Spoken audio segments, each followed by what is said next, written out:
Salut les boiseux! Aujourd'hui, nous allons parler de comment choisir son école d'ingénieur.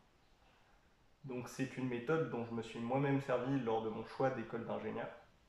Pour le contexte, je suis actuellement en troisième année à l'ENSTIB, une école qui est spécialisée dans le bois, et je viens de MPSI, MP étoile. J'ai donc fait un assez grand écart entre la première partie de de ma formation en CPGE et la deuxième partie en école, ce qui est tout à fait possible. C'est l'une l'un des avantages que ce système de concours propose. Donc, je me suis servi de la méthode que je vais vous décrire pour choisir l'ENSTIB. Et donc, cette méthode est basée sur trois critères. Pour chacun de ces critères, vous allez déterminer un ensemble de préférences. Et ensuite, en fonction de vos résultats et de vos critères, vous allez chercher l'école qui donne le meilleur compromis pour vous et donc trouver la chaussure qui va le mieux à votre pied. C'est ça l'important. Donc, le premier critère sur lequel je veux attirer votre attention, c'est la notion d'environnement. Ce que j'appelle environnement, c'est tout ce qui va être extérieur à l'école d'ingénieur. Donc ça comprend non seulement l'emplacement de l'école, est-ce qu'elle est dans une petite ville, dans une grosse ville, à quelle distance est-elle du centre-ville, qu'est-ce qui vous parle le mieux, est-ce que géographiquement elle est dans une région qui vous plaît, est-ce qu'elle vous permet, si c'est ça qui vous intéresse, d'avoir un accès rapide à la mer, d'avoir un accès rapide à la montagne, est-ce qu'elle est située près d'un hub international, ce qui vous permettrait d'aller facilement à l'étranger. Est-ce que cette école est située dans un environnement avec beaucoup d'autres écoles et de centres de formation, ce qui va générer une vie universitaire beaucoup plus ouverte, avec des échanges avec d'autres filières. Tout ça, tout ce décor que je viens de planter, c'est l'environnement. Et donc je vous invite à y réfléchir et à trouver ce que vous préféreriez, vous, pour votre école. Le deuxième critère, c'est ce que je vais appeler le parascolaire. Le parascolaire, c'est tout ce qui se passe dans l'école, mais ne fait pas partie de la scolarité en tant que telle, ne fait pas partie de la formation. Donc ça, si vous avez déjà été à des salons des grandes écoles, vous en avez sans doute entendu parler, c'est tout ce qu'on va appeler la vie étudiante. Ça va être les festivités. Est-ce que vous voulez une école où on fait beaucoup la fête? Est-ce que vous voulez une école où l'accent est plutôt mis sur le caractère associatif? Est-ce que vous voulez une école avec des grosses promotions?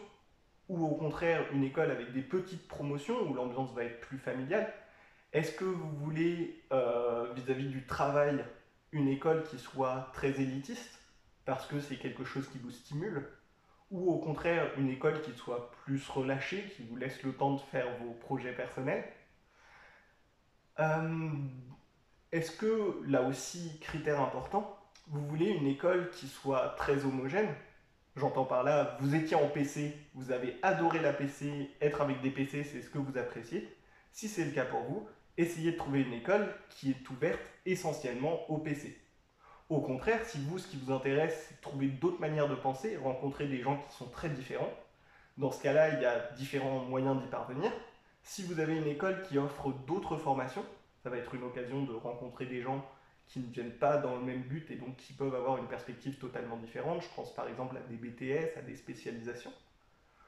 Ou alors une école qui est ouverte à plusieurs filières, à des gens qui viennent de BCPST, de MP, de PC, qui viennent de PT, qui viennent pourquoi pas d'université, de DTU, etc. Et enfin, dernier critère qui là aussi peut jouer sur la diversité, essayez de voir si cette école propose des apprentissages. Les apprentis, comparés aux étudiants à temps plein, sont déjà dans une perspective de travail, ils sont déjà dans le monde du travail, dans l'entreprise, et donc ils vont avoir une vision des choses qui change vraiment de la vôtre. Donc ça, c'est le deuxième critère, le parascolaire. Là aussi, vous déterminez vos préférences et vous essayez de trouver l'école qui correspond le mieux à vos préférences. Et enfin, le troisième critère, c'est la spécialisation. Je vous invite à vous spécialiser autant que possible. La raison pour laquelle je vous donne ce conseil, elle est très simple. Mettons que vous soyez un ingénieur informaticien. Donc votre spécialité, c'est l'informatique, vous avez fait une école qui se spécialise là-dedans. Déjà, dans le monde du travail, vous allez avoir un ensemble de métiers qui seront pour vous. Ça va être tous les métiers avec du développement de logiciels, du passage à l'industrie 4.0, c'est-à-dire où on va créer des doubles numériques de tout ce qui existe dans l'entreprise pour faciliter le suivi. Tous ces métiers-là, rien n'empêche un ingénieur généraliste de les faire aussi, mais s'il se retrouve face à vous qui êtes ingénieur informaticien, les chances qu'il décroche l'emploi sont beaucoup plus faibles, vous vous en rendez bien compte. Et en même temps, est-ce que ça vous empêche, vous, ingénieur informaticien, de postuler à des métiers d'ingénieur standard? Prenons cadre en entreprise, chef de projet. La réponse est bien sûr que non. En effet, tout va se jouer dans vous, comment vous, quelle preuve à l'appui vous mettez que vous êtes pertinent pour ce poste. Dans le dossier que vous envoyez, lettre de motivation, CV, vous pouvez très bien mettre en avant cette expérience et cette expérience, qui sont 3 expériences où nous allons travailler en équipe sur un projet. Donc j'ai appris à mener une équipe, j'ai appris à respecter des objectifs sur un temps donné, et tous ces critères, toutes ces facultés que j'ai développées, font de moi quelqu'un de pertinent pour cette offre d'emploi. Et j'aurais même envie de vous dire que votre spécialité peut être un argument en plus de dire tout simplement, écoutez, je sais être chef de projet, c'est ce que vous avez démontré par le dossier que vous avez envoyé, mais sachez que du fait de ma formation et de ma spécialisation, je pourrais aussi m'occuper